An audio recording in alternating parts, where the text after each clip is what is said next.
Hey everybody, this is Andrew from T is for Tech, and today I'm taking a look at this Logitech Combo Touch case and keyboard for the iPad Pro 12.9 inch. This is for the new M1 iPad. And I did do a video with some cases from ESR the other day, but I had been waiting on this Logitech Combo Touch. I actually ordered it from Apple, but obviously you can get this pretty much all over the place now that it's released. And this is new for obviously the 12.9 inch iPad Pro.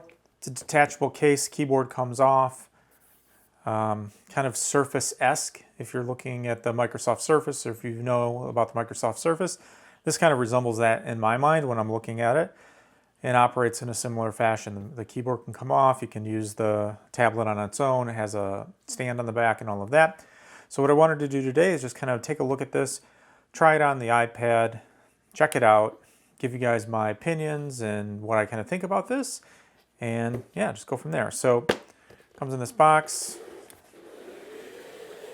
you can get it open. Some instructions in there on how to install it. Now, what's really cool about this is the fact that it does not need its own battery power.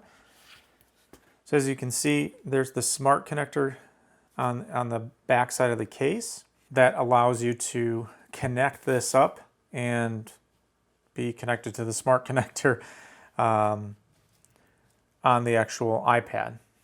Same thing on the bottom here. You can see. It's got the connectors. So what's really cool about that is this keyboard does not need its own power source. It gets powered directly from the iPad. Has this kind of almost like a denim feel to it, this gray fabric, fairly sturdy, nice large trackpad here. You can click it, kind of all corners.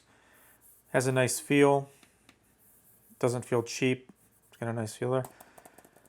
The keyboard itself feels really good. Kind of reminds me of, again, like the Surface keyboards. A little bit of the Apple keyboard as well.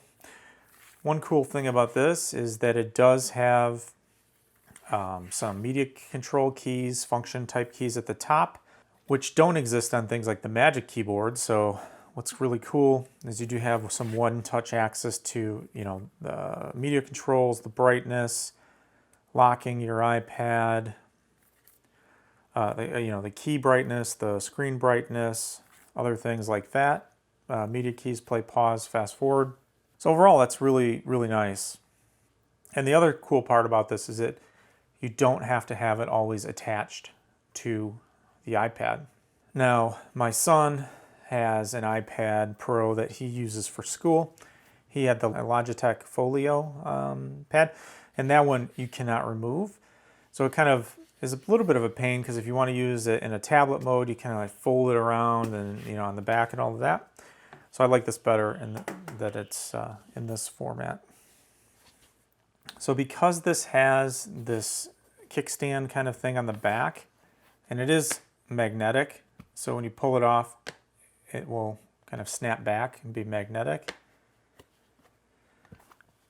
What's kind of cool is you do have multiple angles,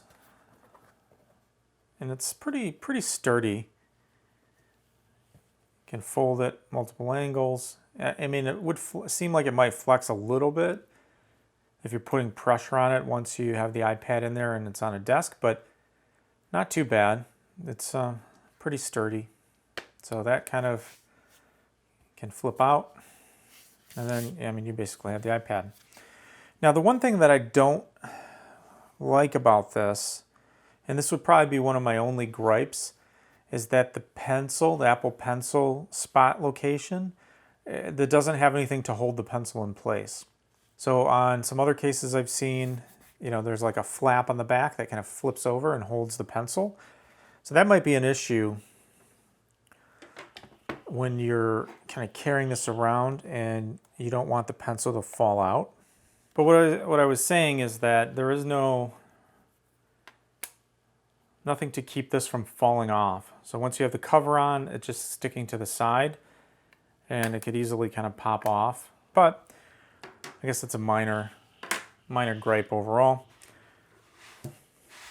So if we do flip this over, you can see it's got the connector there that's connected back to the iPad, and then this just kind of self-aligns and snaps on there.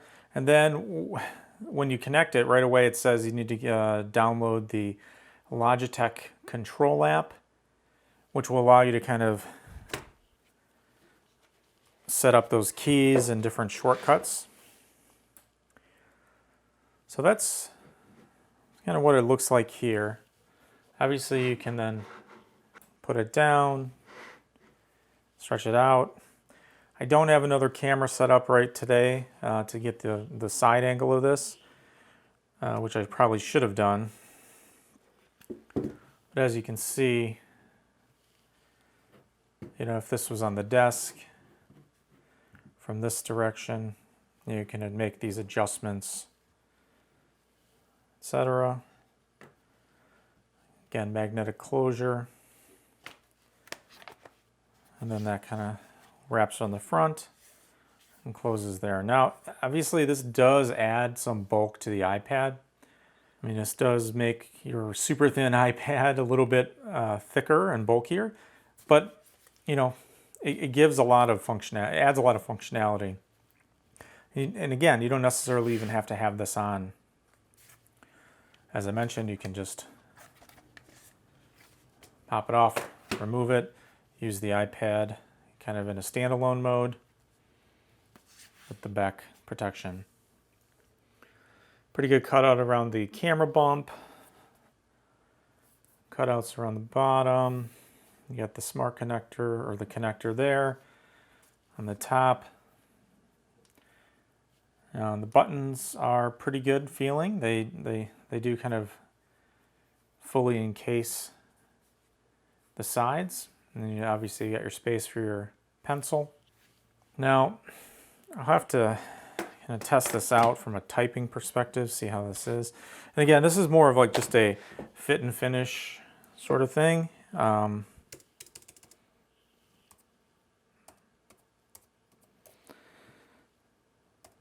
So I'll have to install the app and do all that later. But if you look at this real quick, you know, Logitech Control. Can update the firmware with this app. You can do, you know, everything you would want to do with configuring, you know, different keys and all of that. And it's got kind of crappy ratings here. It's only got 2 stars. So I'll have to, maybe I'll have to do a separate video to see what the deal is, why people are giving it low ratings. But, I mean, there's a companion app, I guess. So yeah, I mean, overall, I do like this. And the fit and finish is nice. And it's not too bulky if I'm just using this as a normal iPad case. You know, it's going to add quite a bit of protection here, which is something that I'm always worried about. My iPad does also have an ESR kind of paper-like screen protector on it. So this case does work fine with that screen protector, no issues with clearance on the edges or anything like that, so that's nice. Just let you look at this again. Yeah, I mean, overall, I'm pretty excited about this. One of the things that I had thought about getting the Magic Keyboard, but for me, my main issue with that is, well, one, it's just a keyboard. And if you want to detach your iPad, you can just pull it off. You know, it's just magnetically attached, but then you have no protection on the iPad. And that's something that I really wanted to have, is still some sort of case protection. I didn't want to have 2 cases and flip between cases. And it is nice that then, you know, I can just use this as a case by itself, take it out. If I wanted to prop it up and, you know, watch things, watch media, Netflix, YouTube, stuff like that. If I want to use this for drawing, you know, if I wanted to not have it completely flat, I mean, you can go pretty low to the surface. You know, and overall just have kind of a versatile experience where I can use this as a case and a stand by itself. You know, I can also then use the keyboard when I want to. It's pretty compact. Looks nice. You know, does, like I said, does give a little bit of extra weight to it. That's for sure. And the one thing I noticed, there's a little bit of a discoloring here. I don't know if it's like some glue that they got on there or something from something. No, it kind of rubs off. Yeah, it rubs off. Anyways, that's all right.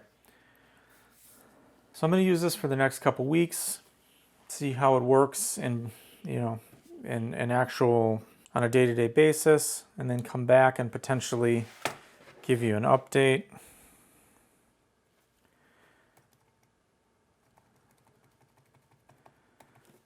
I guess I probably need to install the software to get the backlight to work and all of that. So I think what I'm going to do is just like, you know, this is an unboxing, just a quick test fit, initial first look, in case anybody out there is, you know, looking at this as an option for their iPad. And then I'll probably circle back around with a better video showing, you know, it in use and giving you some of my feedback after using it for a little bit. So if you have any questions, go ahead and post those below. This is Andrew from T is for Tech. Thanks for watching, and I'll see you next time.